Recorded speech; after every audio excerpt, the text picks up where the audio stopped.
تو ابراہیم علیہ السلام نے جب آگے بات کی کہ میرے ابا جان انی قد جاءنی من العلم، میرے پاس علم ہے، ما لم یأتی کا، جو آپ کے پاس نہیں ہے، فاتبعنی اہدک، آپ کو چاہیے آپ میرے راستے کی پیروی کریں۔ اب یہاں ایک سوال پیدا ہوتا ہے کہ دیکھیں، چھوٹا جب بڑے سے کہتا ہے کہ آپ میرے پیچھے چلیں، یہ تو اچھی بات نہیں ہے، حالانکہ ہونا کیا چاہیے کہ بڑے کے پیچھے چلنا چاہیے۔ تو اس کا کیا ماجرا ہے؟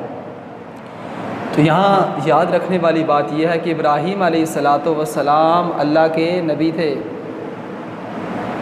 اور نبی کی جو تربیت ہے وہ براہ راست کہاں سے ہوتی ہے؟ اللہ تعالیٰ کی طرف سے ہوتی ہے۔ نبی کا مقام اور مرتبہ تمام لوگوں سے زیادہ ہوتا ہے۔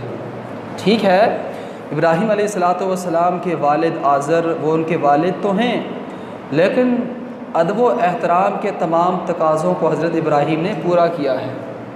تو جہاں دین کا مسئلہ آ جائے تو وہاں اگر ایک آپ سے چھوٹا ہے لیکن اس کے پاس دین کا علم ہے اور آپ کے پاس نہیں ہے، تو آپ کو اس کے پیچھے چلنا چاہیے۔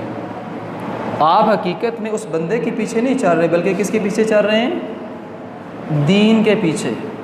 جو اس کے پاس دین ہے، علم ہے، اس کے پیچھے آپ چل رہے ہیں۔ تو اس لیے یہاں کوئی اعتراض صحیح بنتا نہیں ہے۔ تو جب دین کی بات آ جائے تو اس وقت ہر چھوٹے بڑے کے لیے ضروری ہے وہ کیا کرے؟ دین کے پیچھے چلے۔ انبیاء علیہ السلام نے اللہ تعالیٰ کے احکامات، اللہ کے حکموں کو لوگوں تک پہنچایا۔ اب پہنچانے کا ذریعہ انبیاء علیہ السلام بنے۔ اسی لیے اللہ نے کیا فرمایا؟ قل ان کنتم تحبون اللہ، اے محبوب آپ کہہ دیں لوگوں سے اگر تم چاہتے ہو کہ اللہ تم سے محبت کرے، فاتبعونی، تو میری اتباع کرو۔ تو تمام مسلمانوں کے لیے ضروری ہے کہ رسول اکرم صلی اللہ علیہ وسلم کی اتباع کرنا۔ تو جب ہم حضور علیہ السلام کی اتباع کریں گے تو اس کا فائدہ کیا ہوگا؟ یحببکم اللہ، اللہ ہم سے محبت کریں گے، ویغفر لکم ذنوبکم، ہمارے گناہوں کو بھی معاف کر دیں گے۔ تو ابراہیم علیہ السلام نے اپنے والد سے کہا کہ ابا جان آپ میرے پیچھے چلیں، جو علم میں لے کر آیا ہوں اس پر آپ عمل کریں، معلوم یاتی کا، جو آپ کے پاس نہیں ہے، فاتبعنی، آپ میری اتباع کریں تو آپ سیدھے راستے پر آ جائیں گے۔ اب ابراہیم علیہ السلام کے والد نے آگے سے کیا جواب دیا؟ قال اراغب انت عن آلہتی یا ابراہیم، کہ ابراہیم اگر تو باز نہ آیا نا میرے بتوں کو برا کہنے سے، لئن لم تنتہی لارجمنک واہجرنی ملیا، میں تجھے پتھر مار مار کر مار دوں گا۔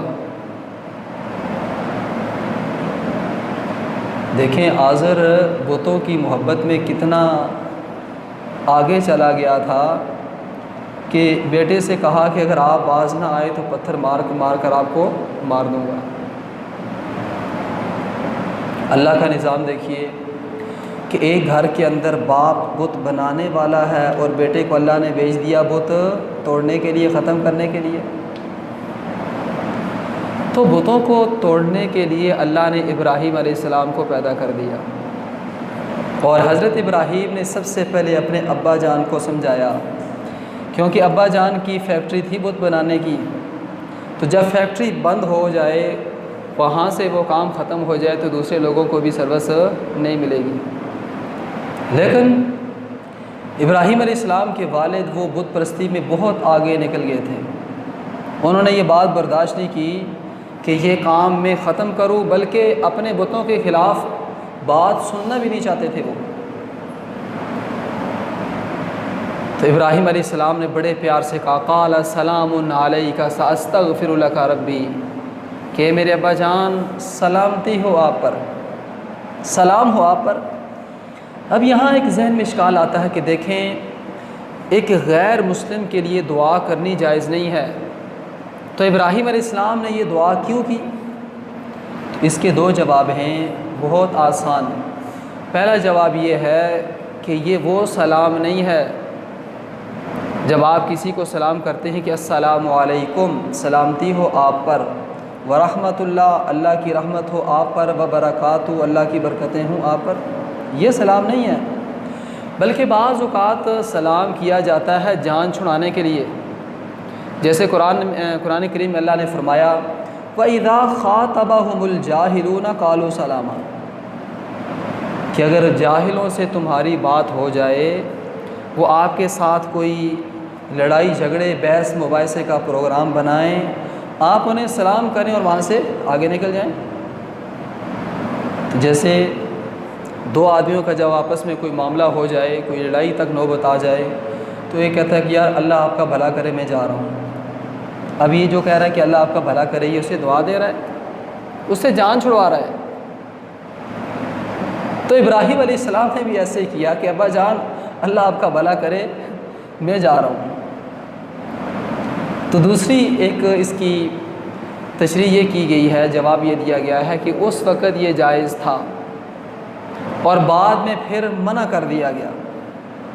تو اب بھی حکم یہ ہے کہ جب آپ کسی غیر مسلم کے ساتھ ملیں تو آپ نے سلام نہیں کرنا، کوشش یہ کرنی ہے اگر وہ آپ کو سلام کرے تو آپ نے اس کے جواب میں وعلیکم کہنا ہے، وعلیکم السلام نہیں کہنا، کیونکہ سلام یہ سلامتی مسلمان کے لیے ہے، کافر کے لیے نہیں ہے۔